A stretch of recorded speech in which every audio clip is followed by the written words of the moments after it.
Hey guys, welcome back to my channel. Bukan my channel sih, harusnya our channel. Biasanya kita bertiga, tapi karena kita udah beda negara, jadi si Indrot sama si Pen di Indonesia dan juga aku sekarang di Malaysia, jadi nggak bisa bikin konten bareng.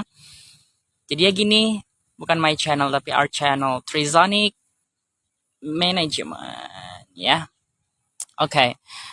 Hari ini aku bikin konten sengaja, kontennya sendiri aja karena ya seperti biasa kita nggak bisa bareng-bareng bikin konten. Aku mau bikin konten tentang cerita horor atau kejadian horor yang aku alamin selama aku di sini, selama aku di Malaysia sini ya. Jadi di tempat kerja aku, di tempat asrama aku juga aku sering banget mengalami kejadian-kejadian yang tidak masuk di akal, tidak masuk di nalar gitu.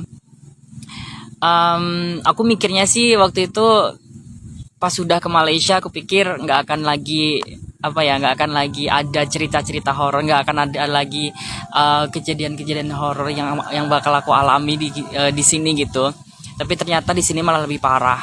Bahkan bisa dibilang lebih ke kayak di film-film malahan gitu, karena yang aku alamin ini bener-bener bukan cuman aku yang mendengar, tapi ada beberapa saksi juga yang mendengar dan juga melihat juga merasakan juga gitu. Jadi bukan cuman diriku sendiri yang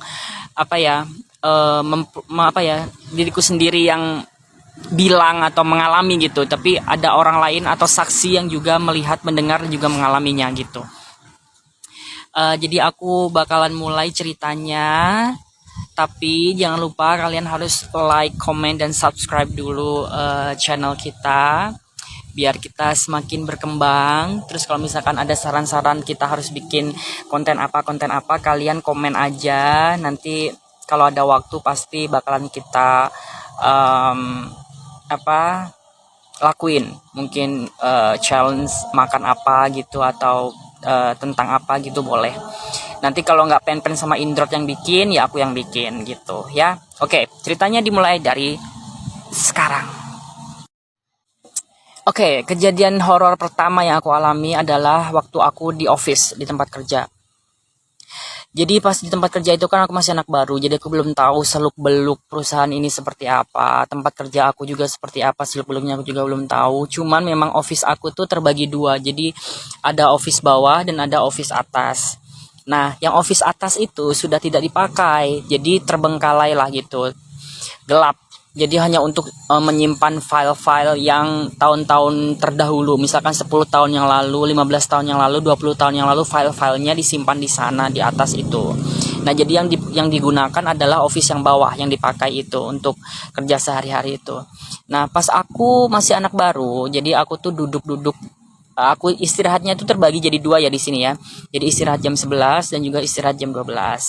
Nah, kebetulan di office itu semuanya istirahatnya jam 12 semua. Tapi waktu itu karena ada something, atasan tuh jadi nyuruh aku untuk rehat atau istirahat jam 11. Oke lah, aku rehat jam 11 sendiri itu. Nah, udah rehat jam 11 otomatis aku jam 12 masuk. Nah, mereka kan istirahat kan jam 12 itu istirahat kedua mereka. Aku sendirian di office itu, duduk aku kerjakan laporan itu kan. Nah, di belakangku ini kayak ada orang jalan ke sana, jalan ke sini, jalan ke sana, jalan ke sini gitu. Kerasa banget gitu. Terus tempat dudukku di office itu berdekatan dengan ruangan manajer. Jadi aku duduk di depan ruangan. Jadi ini tempat dudukku. Nah, di sebelah sini tuh ada ruangan manajer di situ. Kosong, memang kosong, nggak ada siapa-siapa karena memang di office itu cuma ada aku aja gitu. Nah, di ruangan manajer itu kayak yang rame banget guys. Jadi kayak ada orang ngobrol, kayak ada orang ngobrol lah, berbicara lah gitu intinya di ruangan manajer itu. Tapi itu kosong, nggak ada apa-apa gitu. Dan aku cuman berusaha untuk tenang gitu. Aku shake it off gitulah. Nggak pengen berpikir yang terlalu jauh gitu, karena memang aku juga belum tahu seluk-beluknya kan, jadi aku nggak mau menjudge tempat ini berhantu, enggak.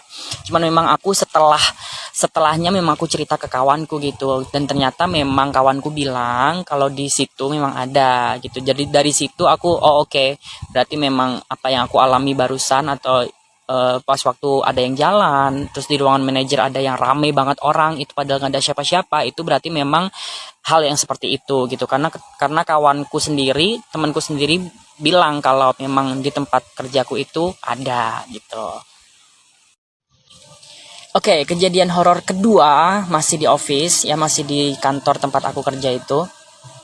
Jadi ruangan office kita itu terbagi menjadi beberapa ruangan gitu ya. Yang di depan itu ruangan office kantor, terus yang kedua belakangnya itu laboratorium, terus yang ketiga masih laboratorium juga. Jadi laboratoriumnya ada dua ruangan, ruangan pertama, ruangan kedua gitu kan. Terus belakangnya itu ada meeting room, ada training room, terus ada kamar mandi dan segala macam. Terus kita itu waktu itu sore jam 5 ya, aku sama kawan aku cowok berdua aja. Itu kita lagi di laboratorium kedua, ruangan kedua. Kita duduk di sana, tiba-tiba pintu kebuka sendiri. Tapi anehnya itu nggak ada orang. Kalian tahu kan logikanya ya, pintu yang kalau dibuka harus diputar gitu loh. Tahu nggak sih? Yang gagang pintunya itu bulat, yang kalau dibuka harus diputar dulu gitu. Nah, itu tiba-tiba terbuka sendiri, dan itu sebelum terbuka itu terdengar kayak orang buka pintu cekrek, baru kebuka sendiri dia gitu. Nah, kawanku langsung nyuruh aku untuk tengok gitu, ada orang nggak gitu kan. Akhirnya dia suruh aku, cobalah tengok ada orang nggak takut kata aku kan, tengok dulu katanya. Mungkin dia juga takut gitu kan sebab itu dia nyuruh aku gitu kan. Nah langsung aku tengok, memang nggak ada orang, nggak ada siapa-siapa, nggak ada angin, nggak ada hujan, nggak ada apa, pokoknya memang nggak ada, sepi, nggak ada siapa-siapa. Akhirnya aku tutup pintu itu, kita langsung lihat-lihatan. Oke. Mungkin itu sore jam 5 itu mungkin mereka bertamu atau gimana, aku nggak ngerti, tapi memang it's weird gitu kan, aneh gitu. Kok tiba-tiba pintu, logikanya nggak masuk akal banget sih. Pintu yang harusnya diputar gitu bisa ngebuka sendiri gitu, kecuali kalau misalkan pintu biasa kena angin mungkin kan bisa, tapi ini pintunya harus diputar dulu, gagang pintunya itu harus diputar dulu baru dia bisa kebuka. Dan sebelum kebuka tuh memang kedenger banget, jelas banget itu kayak diputar dulu, kayak cekrek gitu, baru dia kebuka sendiri, dan itu nggak ada siapa-siapa. Oke, next. Lanjut ke kejadian horor ketiga yang aku alami. Masih di kantor, masih di office tempat aku kerja itu. Kali ini aku bukan dengan kawanku yang cowok itu, tapi dengan salah satu atasan aku, cewek, orang China dia. Jadi kita lagi di office depan, tempat kita bikin laporan, itu tempat kita kerja lah itu. Nah, kita tuh lagi ngobrolin tentang permen kaki. Tahu kan permen kaki yang warna merah, yang hot pop itu. Nah, ternyata di Malaysia dan di Indonesia itu permen kakinya berbeda, makanya kita lagi ngobrolin itu. Di Indonesia ada hot pop, di Malaysia juga ada salah satu brand yang aku nggak bisa sebut ya, untuk permen kaki juga itu, tapi size-nya dia lebih gede, ukurannya dia lebih gede, nggak seperti hot pop yang nggak seperti hot pop yang di Indonesia yang kecil itu kan, yang permen kaki merah itu. Nggak, kalau di Malaysia itu lebih gede ukurannya. Nah, kita lagi ngomongin itu. Intinya kita ngomongin permen kaki lah gitu. Dan di pantry, di dapur office yang di depan itu, tahu nggak kalian? Itu ada hentakan kaki yang kayak gini, kayak gitu. Jadi kaki aja gitu, kedengar kayak kaki menghentak gitu 3 kali, tek tek tek gitu. Tapi kaki ya yang dihentak gitu. Aku sama atasan aku itu yang cewek itu seperti biasa kayak shock dan lihat-lihatan. Setelah itu kita langsung lari ke laboratorium, ngasih tahu ke kawan-kawan gitu. Tadi di sana gini. Kawan-kawanku juga kayak udah biasa gitu, karena memang katanya memang di tempat aku kerja itu, di office itu memang ada yang jaga gitu, ada yang nunggu gitu. Bahkan di office atas yang kosong itu katanya memang ada cermin gitu, nggak tahu cermin apa, karena aku juga belum ngelihat sendiri, karena tiap kali aku ngajak ayolah kita lihat cermin ke atas, aku penasaran gitu, mereka nggak ada yang mau nganterin aku gitu. Makanya aku juga belum pernah lihat cerminnya bentuknya seperti apa dan sebesar apa, tapi katanya di office atas yang kosong itu ada cermin, dan memang tempatnya di situ gitu, tempat yang ngejagain, tempat yang makhluk halusnya itu di situ gitu. Jadi memang ya udah, kita nggak heran sih kalau misalkan di office tuh hari-hari ada something aneh gitu ya terjadi gitu. Jadi ya kayak udah B aja gitu, kayak udah biasa aja gitu. Oke, lanjut ya. Oke, lanjut ke kejadian horor keempat yang aku alami, tapi bukan di office lagi. Kali ini kejadiannya di asrama, di tempat aku tidur di kamar. Jadi tiap kali jam setengah tiga, aku selalu alarm itu jam 2.30, jam setengah tiga. Waktu Malaysia ya, itu untuk sholat tahajud selalu aku. Nah, tandas apa, kamar mandi ya, kamar mandi kalau di sini namanya tandas. Kamar mandinya itu kamar mandi besar yang untuk umum itu, untuk bersama-sama itu. Nah, aku wudhu di sana. Di tembok tandas itu atau di tembok kamar mandi itu ada bayangan orang botak, tapi nggak ada orang. Cuman bayangannya aja, orang botak. Di situ aku kayak diem, nggak bisa ngapa-ngapain, tau nggak? Terus langsung tiba-tiba sadar. Pas diem itu aku kayak yang setengah sadar setengah enggak gitu, ngeliatin itu. Sampai akhirnya aku sadar, terus aku keluar dari kamar mandi itu, dari tandas itu. Aku langsung kepikiran waktu kejadian di Bandung, di rumahnya si Indrot itu. Di rumahnya si Indrot itu aku juga pernah ngelihat bayangan orang botak di tembok gitu. Makanya aku kayak yang flashback aja, kayak yang deja vu gitu, kayak kayak oh aku pernah ngalamin ini juga di Bandung gitu. Karena di sini juga sama, ada bayangan botak di tembok itu tapi nggak ada orang. Terus kalau aku mau ke tandas, ke kamar mandi itu kan depannya tandas itu kayak gudang gitu, kayak tempat penyimpanan barang-barang yang tidak dipakai. Itu aku terdengar meja itu didorong, ditarik, ngik ngik ngik ngik ngik ngik kayak gitu, didorong ditarik, didorong ditarik, didorong ditarik kayak gitu. Dan itu berlangsung lumayan lama karena aku memang stuck di situ, nggak bisa ngapa-ngapain. Tapi aku kayak gimana sih yang ngejelasinnya, kayak sadar nggak sadar gitu, tau nggak sih? Sampai akhirnya aku sadar, aku ambil wudhu, aku balik lagi ke kamar, aku sholat tahajud. Tuh yang pertama di asrama. Oke, next. Kejadian horor kelima yang aku alami di Malaysia. Masih di asrama, masih di kamar. Jadi ini lebih ke wujud ya. Kalau yang tadi kan kayak cuman suara-suara aja. Kalau ini lebih ke wujud, bentuk. Dan ini serem banget guys. Jadi seperti biasa jam setengah tiga itu aku selalu bangun sholat tahajud. Tapi itu belum jam setengah tiga. Itu masih sekitar jam 2 kurang 15 lah. Atau jam 2, iya jam 2 kurang 15 sekitar itu. Aku tidur di tempat aku tidur itu. Jadi aku tidurnya tuh kayak yang apa sih, telentang gitu loh guys, kayak yang begini gitu, telentang, nggak miring ke sana nggak miring ke sini, telentang gitu.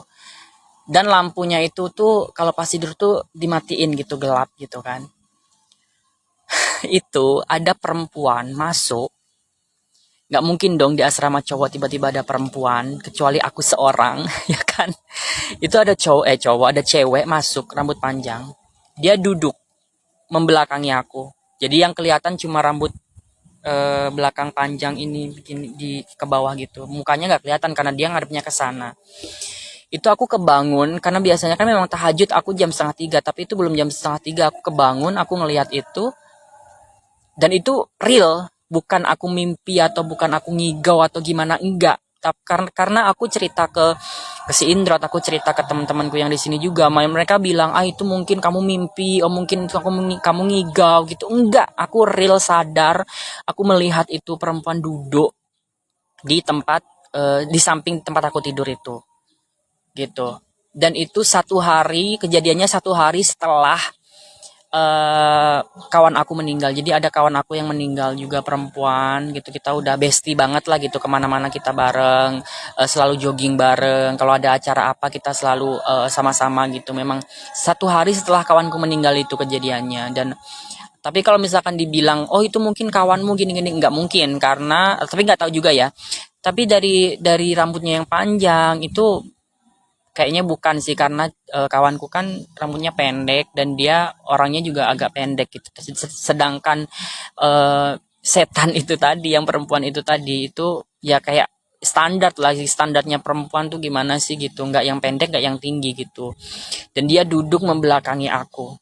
Di situ aku cuman kayak ngahuleng tuh kayak bengong.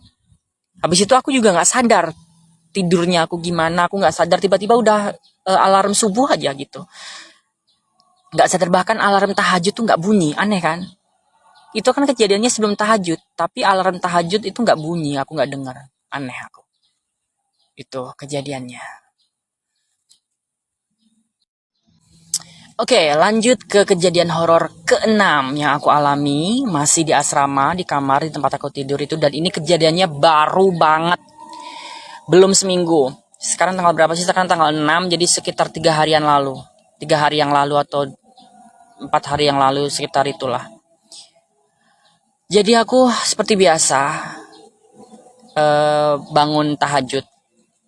Dan aku anehnya itu ya, tiap kali mau bangun tahajud itu selalu sebelum tahajud aku udah bangun duluan gitu. Jadi sebelum alarmku bunyi aku tuh udah bangun duluan gitu, anehnya. Heran aku juga nggak tahu. Jadi alarmku tuh aku setting jam 2:30 misalkan, tapi aku jam 2 udah bangun gitu, jam 2 kurang udah bangun gitu. Jadi sebelum alarm itu bunyi aku udah bangun duluan gitu, dan selalu macam itu. Nah kemarin juga sama, harusnya alarm tuh jam 2:30, tapi aku jam 2 kurang itu aku udah bangun. Dan setelah aku bangun mau tahajud itu, aku ngedengar orang minta tolong. Cowok. Tolong. Tolong gitu. Aku keluar dari pintu kamar gitu, keluar dari pintu kamar itu aku dengar, aku berdiri di depan pintu kamar. Itu suaranya dari sebelah kanan kamar aku. Tapi jauh. Terus aku masuk lagi karena sepi, nggak ada orang, bener-bener sepi, demi Allah sepi, nggak ada satu orang pun di sana. Aku masuk lagi ke kamar, duduk di kasurku.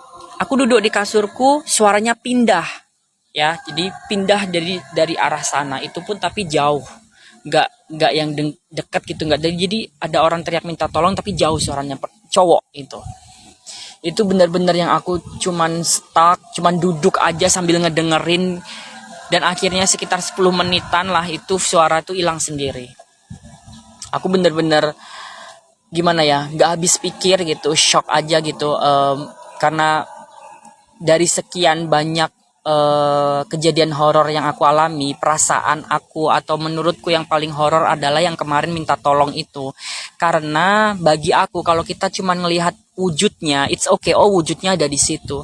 Tapi kalau ada suara tolong tapi wujudnya nggak ada, itu menurutku lebih serem menurutku ya, karena kita nggak tahu wujudnya di mana. Bisa jadi mungkin tiba-tiba dia ada di samping kita atau tiba-tiba dia ada di belakang kita gitu kan. Itu yang aku takutkan, makanya aku lebih milih diem kemarin, duduk aja. Aku duduk di kasur tempat aku tidur itu, duduk aja aku sampai akhirnya suara itu hilang sendiri setelah 10 menit ya, sekitar 10 menit lah itu hilang sendiri. Dan ya you know lah ya kan, kejadian yang aku alami ini bener-bener tidak dimasuk akal gitu, nggak make sense gitu, tau gak sih, aneh. Oke lanjut, ini kejadian horor terakhir yang akan aku ceritakan di sini ya. Tapi ini nggak horor-horor banget sih, tapi memang aneh gitu. Jadi aku tuh punya obat sakit kepala, ya nggak usah sebut merek, pokoknya obat sakit kepala yang aku simpan di kantong celana aku waktu kerja.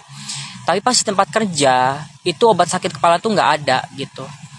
Akhirnya oh mungkin ketinggalan kata aku gitu kan. Akhirnya pas pulang ke asrama aku cek, nggak ada di lemari juga kata aku kan. Berat kemana kata aku kan, di celana juga nggak ada, karena perasaan tadi pagi pas mau berangkat kerja tuh aku masukin ke celana gitu, tapi nggak ada. Di asrama pun aku cek juga nggak ada, di lemari juga nggak ada. Akhirnya celana itu aku cuci. Nah sebelum aku cuci itu kan seperti biasa aku tuh selalu cari-cari di saku, mungkin ada duit aku yang ketinggalan jangan sampai kecuci gitu loh. Jadi aku cari-cari di saku, aku kocek sakuku semuanya gitu kan, emang kosong, nggak ada duit, nggak ada apa-apa.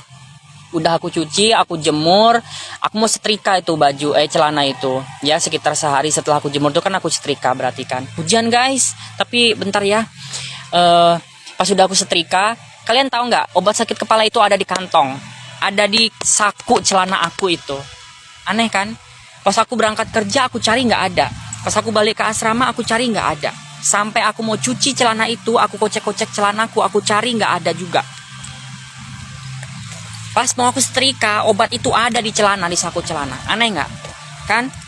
Heran aku juga, makanya Hujan guys, dadah. Nanti aku ketemu lagi di konten-konten selanjutnya ya. Jangan lupa subscribe channel kita Trisonic Management karena ini hujan banget, aku udah basah. Bye bye bye bye.